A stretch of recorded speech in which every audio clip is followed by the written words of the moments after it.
سے رہ گیا ہے وہ یہ ہے کہ سجدہ سہو انسان کے اوپر کب آتا ہے. یہ سوال تھا نا. سجدہ سہو کے بارے میں اہل علم کے درمیان میں بہت سے اختلافات ہیں.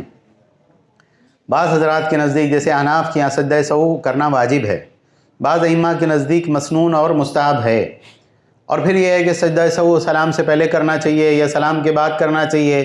اس میں بھی اہل علم کے درمیان میں بہت سے اختلافات ہیں. دیکھیے اگر نماز کے اندر بہت سی غلطیاں ہوتی ہیں انسان سے، جیسے بعض مرتبہ یہ ہوتا ہے کہ ایک انسان نماز کے اندر کمی کر دیتا ہے. جیسے مثال کے طور پر اللہ کے نبی صلی اللہ علیہ وسلم کی ایک حدیث ہے کہ آپ نے ظہر یا عصر کی نماز پڑھائی 4 رکعت والی نماز، اور اس کے بعد میں آپ صلی اللہ علیہ وسلم کیا کیا، 2 رکعت نماز پڑھ کے آپ بیٹھ گئے قبلے کی دیوار سے ٹیک لگا کے. اور جو جلد باز لوگ تھے وہ نماز کے بعد سلام پھیرتے سے اٹھ کے باہر چلے گئے. تو اب صحابہ کی ہمت نہیں اللہ کے نبی صلی اللہ علیہ وسلم سے کچھ کہیں. تو ایک صحابی تھے جن کا نام تھا ذوالیدین کے نام سے مشہور تھے، ان کے ہاتھ بہت لمبے لمبے تھے. تو انہوں نے کہا اللہ کے نبی نماز کم کر دی گئی یا آپ بھول گئے؟ 4 رکعت نماز تھی ظہر کی، اللہ نے ہو سکتا 2 رکعت کم کر دی ہو، یا آپ بھول گئے، کیا ہوا؟ تو اللہ کے نبی صلی اللہ علیہ وسلم نے کہا نہ نماز کم کی گئی نہ میں بھولا ہوں. تو اللہ کے نبی صلی اللہ علیہ وسلم نے صحابہ سے پوچھا ایسا ہوا؟ صحابہ نے کہا اللہ کے نبی آپ نے 2 ہی رکعت پڑھائے. تو اللہ کے نبی صلی اللہ علیہ وسلم کھڑے ہوئے، تکبیر تحریمہ کہی، اور اس کے بعد میں آپ نے صحابہ کو 2 رکعت نماز پڑھائی. اور 2 رکعت نماز پڑھانے کے بعد میں آپ نے سجدہ سہو کیا سلام سے پہلے، یعنی آپ نے تشہد پڑھا، درود شریف پڑھا، ساری دعائیں پڑھی، اور اس کے بعد میں جب سلام پھیرنا رہتا ہے سلام سے پہلے 2 سجدے کی، اور اس کے بعد میں دونوں طرف السلام علیکم ورحمۃ اللہ، السلام علیکم ورحمۃ اللہ. یہ ایک طریقہ ہے. نماز کے اندر کمی ہو گئی، اگر 4 رکعت والی نماز تھی اس کو آپ نے 2 ہی رکعت پڑھ لیے، 4 رکعت والی نماز تھی وہ 3 ہی رکعت پہ آپ نے سلام پھیر دیے، تو آپ کو کیا کرنا ہے، وہ رکعت پوری کرنی ہے، اور اس کے بعد آخر میں سجدہ سہو کرنا ہے سلام سے پہلے، اور اس کے بعد میں آپ کو سلام پھیر دینا ہے. یہ طریقہ سمجھ میں آ گیا؟ نماز کے اندر کمی ہوئی تو سلام سے پہلے سجدہ سہو کرنا چاہیے. ایک مسئلہ یہ ہوتا ہے کہ نماز کے اندر زیادتی کر دے آدمی. 4 رکعت والی نماز تھی، آپ نے 5 رکعت پڑھ لیے، اب 5ویں رکعت میں آپ کو یاد آیا ارے میں تو 5ویں رکعت کے لیے کھڑا ہو گیا. اب جس وقت میں آپ کھڑے ہوئے نا اسی وقت میں آپ بیٹھ جائیے، اور اس کے بعد میں پھر تشہد پڑھیے اور سارے اذکار وغیرہ کیجئے. اس کے بعد دونوں طرف سلام پھیر دیجئے. اس کے بعد میں سجدہ سہو کیجئے 2 سجدے سہو کے، اور اس کے بعد میں پھر دونوں طرف سلام پھیر دیجئے. یہ 2 طریقے ہیں. تو نماز کے اندر کمی ہو جائے تو سجدہ سہو ہوتا ہے، نماز کے اندر زیادتی ہو جائے تو سجدہ سہو ہوتا ہے. اور ایک یہ ہے کہ آپ کو نماز کے اندر شک ہو گیا، 3 پڑھا کہ 4 پڑھا، تو ایسی صورت میں آپ کو کیا کرنا پڑے گا؟ ایسی صورت میں ایک تو یہ ہے کہ آپ نے سوچے کہ واقعی کون سی رکعت ہے، یہ نہیں 4تھی رکعت ہے، آپ کو یقین ہو گیا تو آپ کی نماز چل رہی ہے کنٹینیو، آپ کو کچھ کرنے کی ضرورت نہیں.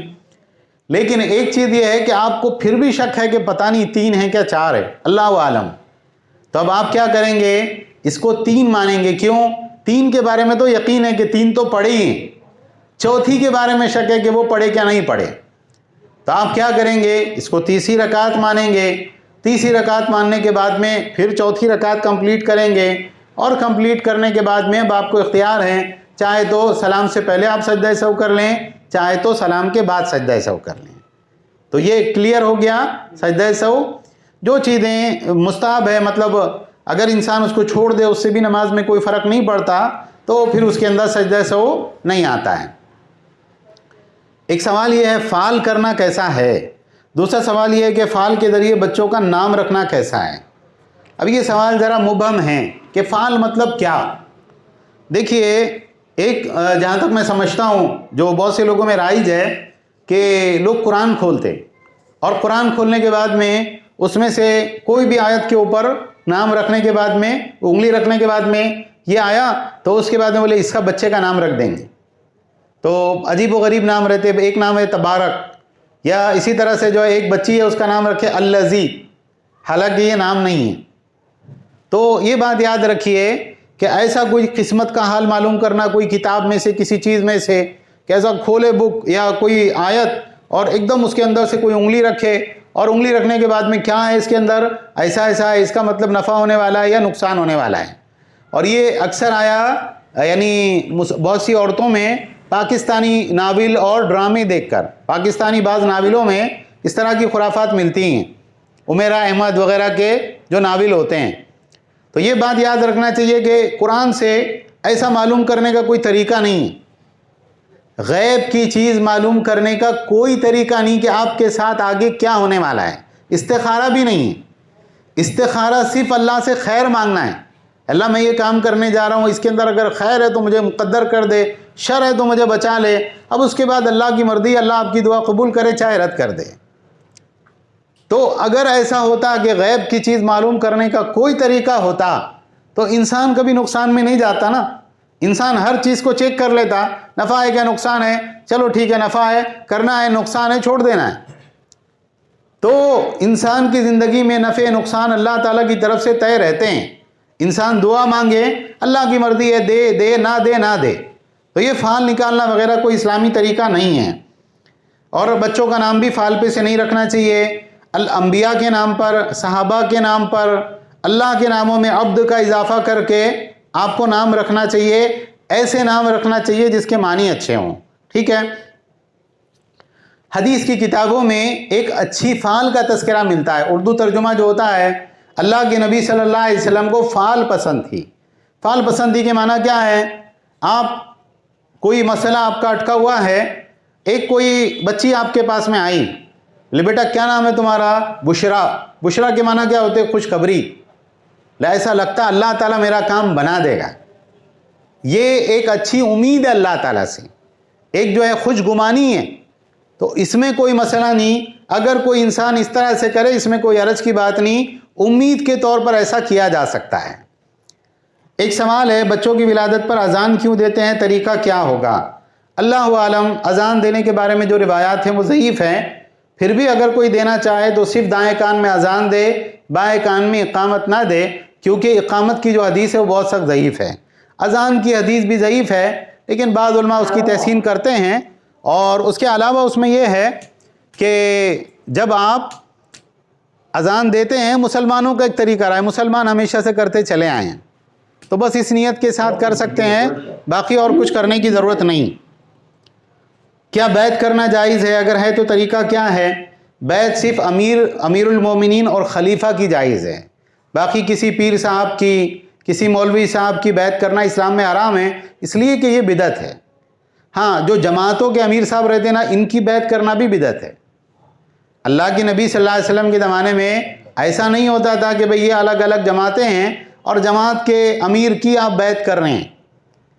بیعت یا تو نبی کی ہوتی ہے، جیسے اللہ کے نبی صلی اللہ علیہ وسلم کی حدیث سے ثابت ہے، یا خلیفہ امیر المومنین کی ہوتی ہے۔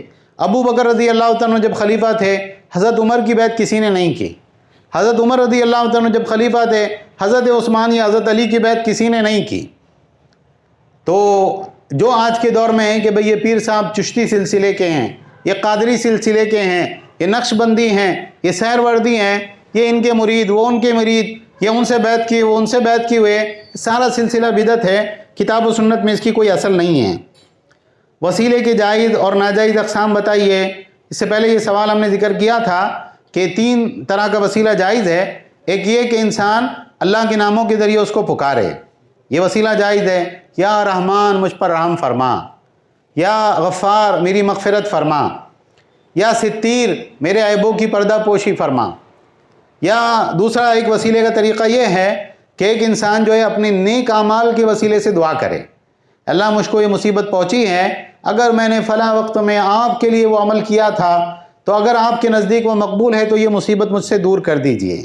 اور تیسرا وسیلے کا جائز طریقہ یہ ہے کہ کسی نیک آدمی کے پاس آدمی جائے اور جا کر ان سے کہے اللہ کے لیے، اللہ سے میرے لیے دعا کریں، وہ زندہ ہو نیک آدمی، اور وہ اللہ تعالیٰ سے دعا کرے اور یہ خود بھی اپنے لیے دعا کرے، تو جائز ہے، ورنہ جائز نہیں۔ اور وسیلے کا حرام طریقہ کیا ہے؟ اے اللہ فلاں کے صدقہ طفیل میں میری فلاں مصیبت کو دور فرما۔ تو یہ صدقہ طفیل میں کسی صحابی سے آپ کو نہیں ملے گا، اس نے کہا اللہ نبی صلی اللہ علیہ وسلم کے صدقہ طفیل میں میری دعا کو قبول فرما، تو یہ بدعت ہے، اور ہر بدعت گمراہی، اس سے بچنا چاہیے۔ اگر انسان کسی ایسی جگہ پھنسا ہو جہاں پر قطعاً نماز نہیں پڑھ سکتا ہے، ایسی صورت میں کیا دو نمازیں جمع کی جا سکتی ہے؟ آج کے دور میں ایسی سچویشن بہت سی مرتبہ ہوتی ہے۔ آپ ایک ہاسپٹل میں گئے اپنا علاج کرانے کے لیے، کوئی ٹیسٹ کرانا ہے، کوئی کچھ کرانا ہے، پورا نان مسلمز آس پاس میں بیٹھے ہیں، اور آج کے دور میں جو حالات ہیں تو ایسا ممکن نہیں ہے کہ آپ اٹھ کے وہاں کونے میں نماز پڑھنے لگیں۔ بہت سی مرتبہ بس اور ٹرین میں یہ مسئلہ ہوتا ہے، بہت سی مرتبہ جو ہے ایگزام ہے بچوں کا، اور ایگزام کے اندر پورے نان مسلم سے آس پاس میں، اور آپ کے پاس میں کوئی اور طریقہ نہیں ہے۔ ایسی صورت میں آپ کے لیے جائز ہے کہ نماز کے وقت میں آپ یہ نیت کریں کہ میں دو نمازیں جمع کروں گا۔ پھر اس کے بعد جب آپ گھر جائیں تو آپ کیا کریں؟ ظہر کی نماز پہلے پڑھ لیں، اس کے بعد عصر کی نماز پڑھ لیں، یا اگر رات کا وقت ہے تو مغرب کی نماز پہلے پڑھ لیں، پھر عشاء کی نماز پڑھ لیں، تو یہ جائز ہے انشاءاللہ، اس میں کوئی حرج کی بات نہیں ہے۔ البتہ یہ یاد رکھنا چاہیے کہ اگر ایک انسان سفر میں ہے تو وہ نماز قصر کر کے جمع کرے گا، یعنی 2 رکعت ظہر کی، 2 رکعت عصر کی، 3 رکعت مغرب کی، 2 رکعت عشاء کی۔ لیکن اگر وہ اپنے شہر میں ہیں اور کسی عذر اور مجبوری کی وجہ سے وہ نماز جمع کر رہا ہے تو ایسی صورت میں کیا ہوگا؟ ایسی صورت کے اندر وہ مکمل نمازی جمع کرے گا، ظہر کی 4 رکعت اور عصر کی 4 رکعت انشاءاللہ۔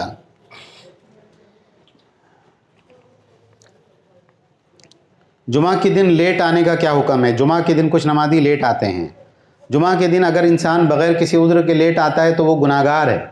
اللہ کے نبی صلی اللہ علیہ وسلم نے بتایا کہ فرشتے جمعہ کے دن رجسٹر لے کر مسجد کے دروازے پر ہوتے ہیں اور وہ رجسٹر میں ناموں کی انٹری کرتے ہیں۔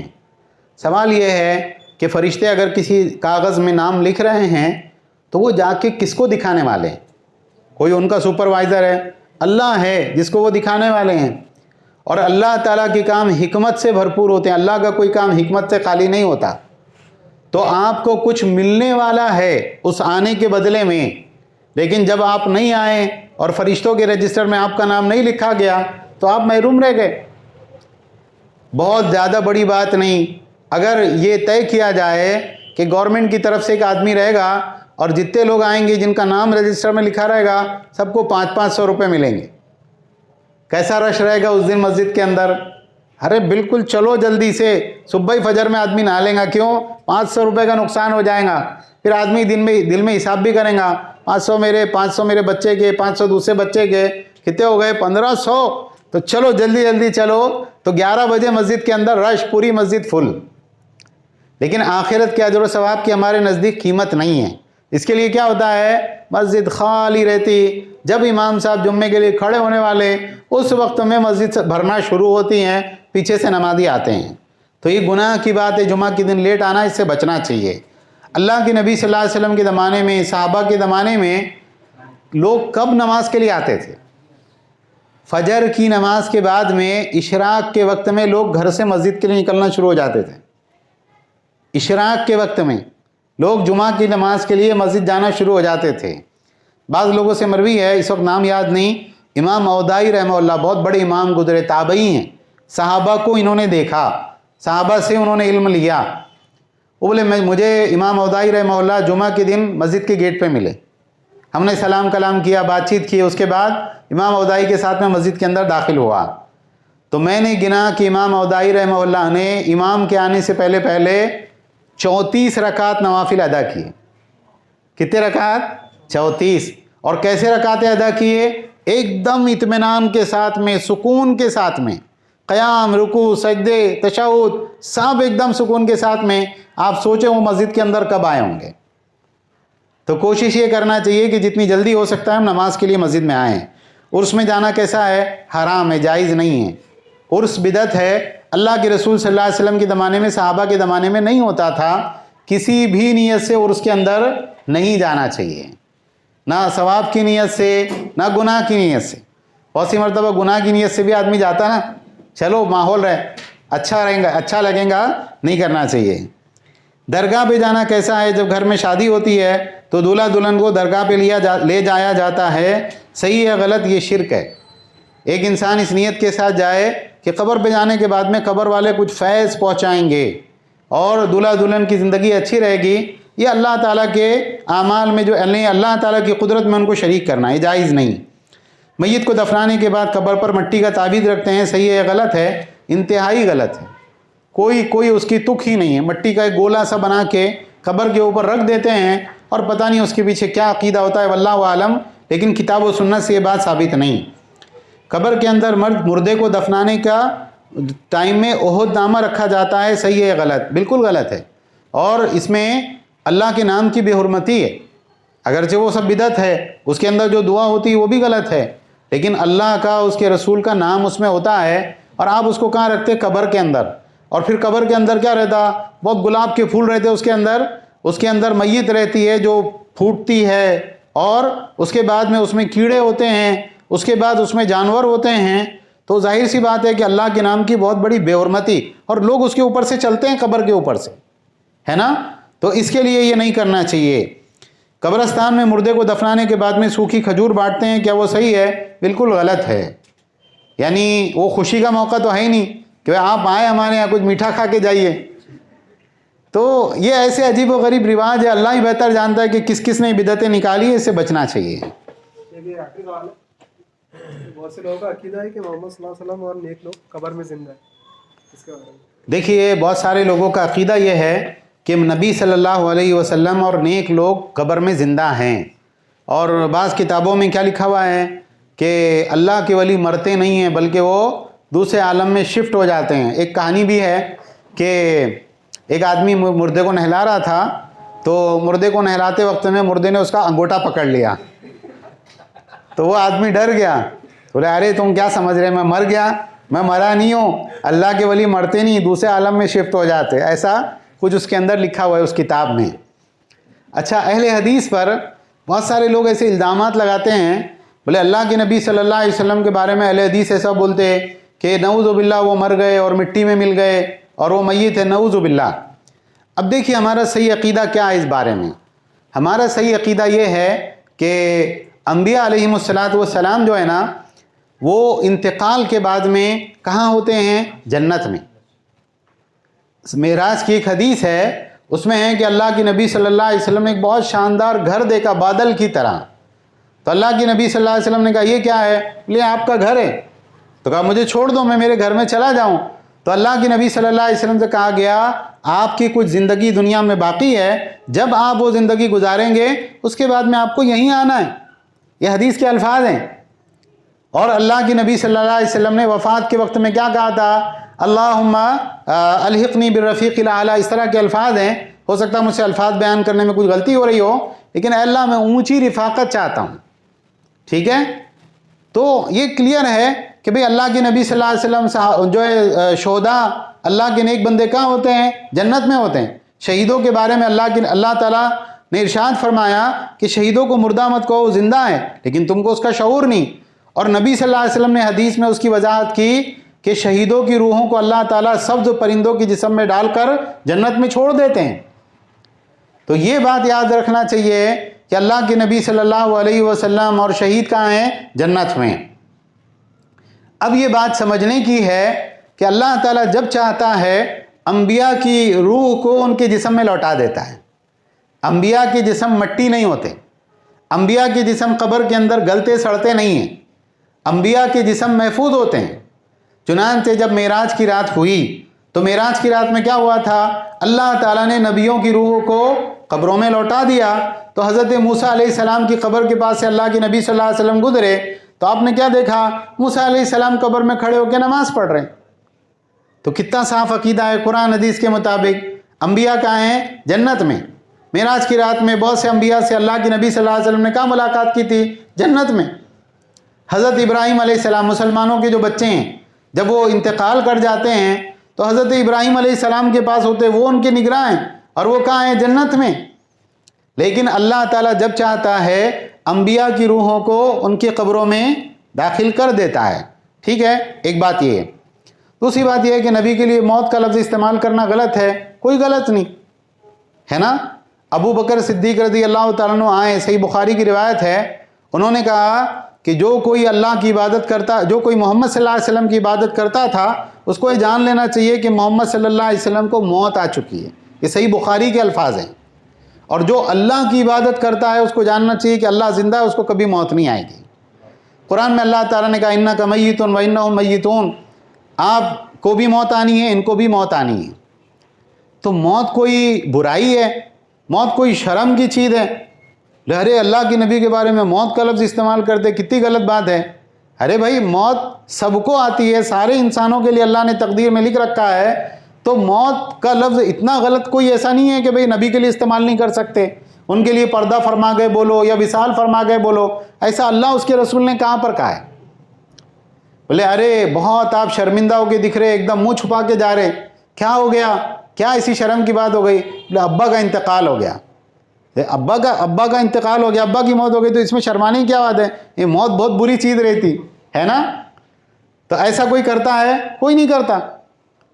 آپ اپنے رشتہ داروں کی جب موت ہوتی ہے آدمی شرماتا نہیں، وہ اس کو مردہ مت بولو یا اس کے لیے موت کا لفظ استعمال مت کرو، کیوں؟ وہ بہت غلط لفظ ہے۔ تو انبیاء ہے، صحابہ ہیں، اللہ کے نیک بندے ہیں، موت آتی ہے، لیکن موت آنے کے بعد میں ایک برزخ کی زندگی ہے، ایک اور زندگی ہے جو اللہ نے اس کے بعد میں رکھی ہے۔ نیک لوگوں کے لیے وہ کیا ہوتا ہے؟ قبر کے اندر جنت کا بچھونا بچھا دیا گیا، سو جا ایسے جیسے دلہن سوتی ہے، ایک دم اطمینان کے ساتھ سو جا۔ اور جو اس سے اونچے درجے کے مومن ہے، شہید ہے، وہ کہاں ہے؟ جنت میں، پرندوں کی جسم میں۔ اور اس سے اونچے درجے کے جو اللہ کے نبی ہے، اللہ کے بعد نیک بندے ہیں، بعض صحابہ ہیں، تو وہ کہاں ہیں؟ وہ جنت میں اپنے اصلی انسانی جسم کے اندر جنت میں ہیں۔ اور اللہ تعالیٰ جب چاہتا ہے نبی کی روح کو قبر کے اندر بھی لوٹا دیتا ہے۔ یہ ہمارا عقیدہ ہے، اور یہ بالکل صحیح عقیدہ ہے جو کتاب و سنت سے ثابت ہے۔ ٹھیک؟ اللہ تعالیٰ ہم سب کو اپنی اصلاح کرنے کی توفیق عطا فرمائے، آمین۔ وآخر دعوانا الحمد للہ رب العالمین۔